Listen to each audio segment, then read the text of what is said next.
Well, I am here with Josh Carter here in Upstart Collective. He's repping. We're in Big Pink. I think a lot of people in Portland have heard the news of Jeff Swickard, right? Who bought Big Pink for a good deal. But it's really reinvigorated a lot of downtown, and it's a symbol for what we have going on. But it's my conviction that one of Portland's biggest strengths and one of Oregon's biggest strengths is around founders and innovation and all that stuff. And so it's pretty cool if you could tell us, you're an entrepreneur, but you're in the defense sector currently, and like give me a little bit of the Josh Carter origin story of how we're on the 5th floor here at Big Pink. I moved into Portland in 2013. I was at Twilio at the time and moved here during that time, and then just fell in love instantly with the ecosystem. Of course, back then you had to get I had coffee with Rick Turoczy t-shirt back then at Cafe Umbria, right?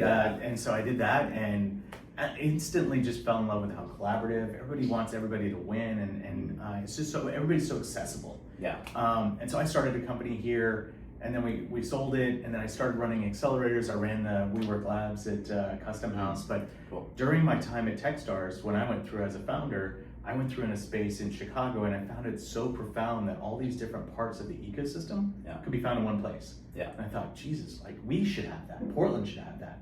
So I recruited Skip Newberry, I recruited Niall Travers from JLL, and Rick Turoczy, and we went to City Hall and said, this could be us. And we were turned away. And for 6 years, this idea of this founder space kind of sat dormant. And we were trying to get public subsidy. We were trying to get their help, right? Like it's a big lift, as you can imagine. Because the alternative is founders go to other spaces out there, and it's really expensive. And on top of that, all these different groups that do an incredible job of helping the startups, they're all found in different parts of our city. So they're all in different pieces of the city, which is fine. I'm not suggesting that we need to keep breaking that up. You want it downtown. But we wanted to have people in one place. It didn't have to be downtown. It just had to be one centralized place where people could go to find the help, find their community, and find the resources they needed to grow. And so we started doing these monthly events over at Gray Box on the east side. And Gray Box had just rented the 7th floor of the Olympic Mills building right before COVID, but nobody was going, obviously. And so they suggested we just take the half of that floor, and that's how the Upstart Collective started. Like that's where we were birthed and started through there. And we were onto something. We realized what we were really good at is helping those founders that came to us with an idea, but didn't really know where to go or what to do with it.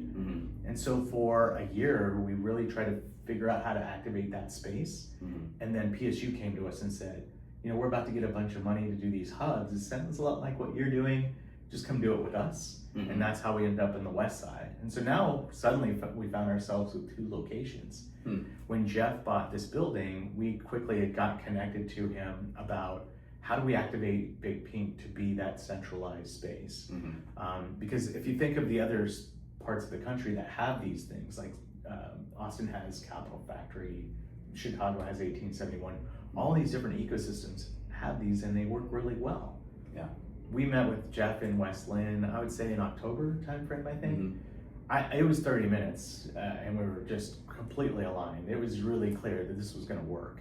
So we spent some time trying to figure out how to really make the math work where we could still give $100 desks and grow this thing. And so we worked with Jeff to come up with a great plan for the startup community, and we're 3 weeks into a 3-year experiment of can this work. You've got 100 founders that come in. We're at 108 right now. Okay. Yeah. Cool.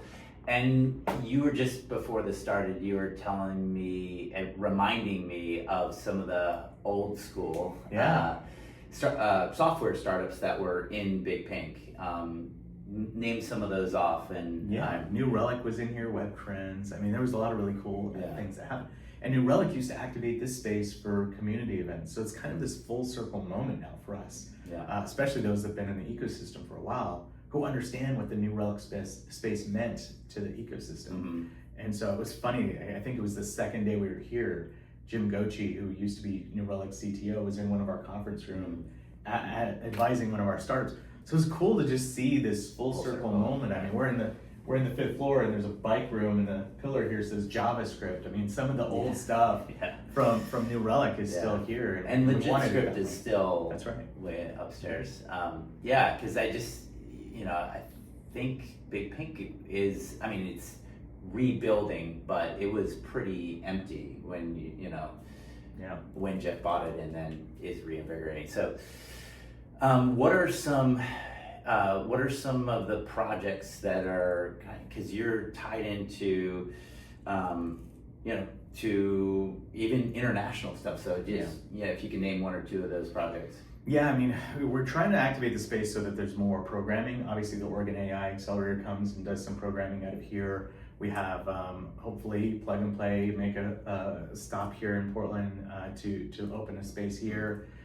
We're talking to a few folks out of Seattle called Kosame, Korean Startup Center. They want to create a soft landing program for Korean startups, so we're helping to build that in the fall. Mm-hmm. So there's a lot of really cool ways that we can use this space in a way that activates new activity for the city. Mm-hmm. And those are a couple of ways we're working to do that.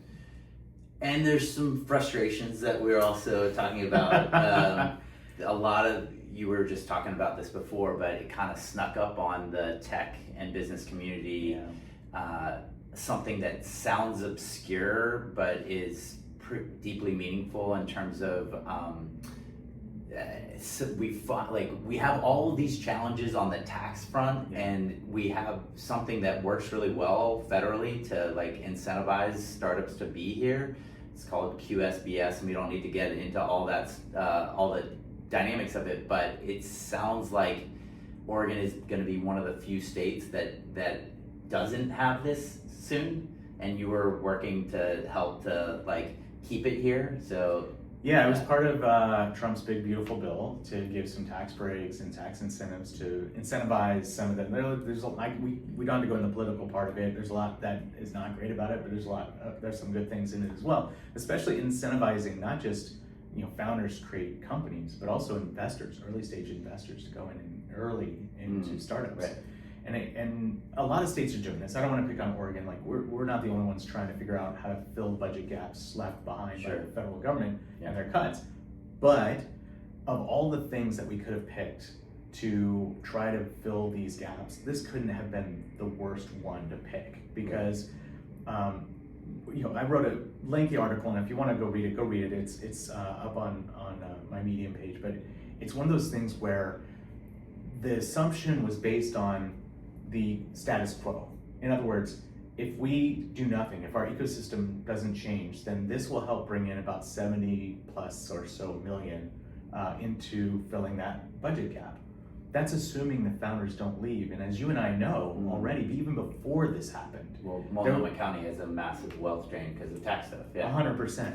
But the running joke before COVID was founders would move to Vancouver or Camas 6 months before their exit, right? Mm-hmm. And we get a phone call that somebody was moving to Vancouver or Camas, and they're like, I know what's happening. And then 6 months, of course, later, you find out they're getting an exit. Yeah. That was already happening before this passed. Yeah. It's going to just only logical, right? Yeah. And so you're going to have. We were just talking to a founder yesterday, and he goes, South Lake Tahoe sounds like a great place to go hang out for 6 months and build residency leading up to my M&A activity. Yeah. So it's going to happen again. And so these assumptions they built into this bill that they're going to gain whatever it is already wrong, because I've talked to several founders. Skip Newberry at TAO has talked to a lot of founders. Cara Turano at OEN has talked. They're all saying the same thing. If this passes, we're gone. We're not going to stick around for this. Mm-hmm. And it comes at a time where we're trying to bring back the Willamette Angel Conference to incentivize more early stage investment, to grow more early stage fund managers here in the state. Again, it just couldn't have come at a worse time. Yeah. So we're getting up on time. Yeah. You're a founder that has an idea. You want to get plugged into community. What, besides coming here to Upstart or some of the events that are here that are very low cost, all that stuff, where else do you get plugged in? I mean, you already mentioned there's a ton of, we still do founder.coffee, we still do Demolicious, those are great events. We help oversee Portland Startup Week. We'll do that again this year, at least the second week of May. All around Portland, we'll have some events here as well. the And kickoff. You said 3,000 people come to that? We had that last year, Yeah. a little over 3,000 last Cool. year. So it's a great event. It's a great opportunity to really understand what's happening. We still need more events, so if you're thinking about it, come talk to me. So we need more events. We're not going to have the 80 events we had last year because we're partnering with the Oregon Innovation Showcase this year. They'll sort of kick off the event. But we're also going to do startup train again. We used to do that where we took a bunch of founders, threw them on a train. We'd get to the lounge car and founders would stand up and pitch on the train from Seattle to Portland. Oh, wow. Didn't We'll know kick that off. Yeah. That's cool. With our friends up in Seattle, so that'll be a lot of fun as well. So a lot of cool things. Look, it's not all doom and gloom. We talked about this before we started filming. I'm still more bullish than I've ever been before about our ecosystem, and that's why I do the work I do. Yeah. But boy, we need to stop shooting ourselves in the foot to do it. Yeah. All right. There you have it. Thanks, Josh. Appreciate it.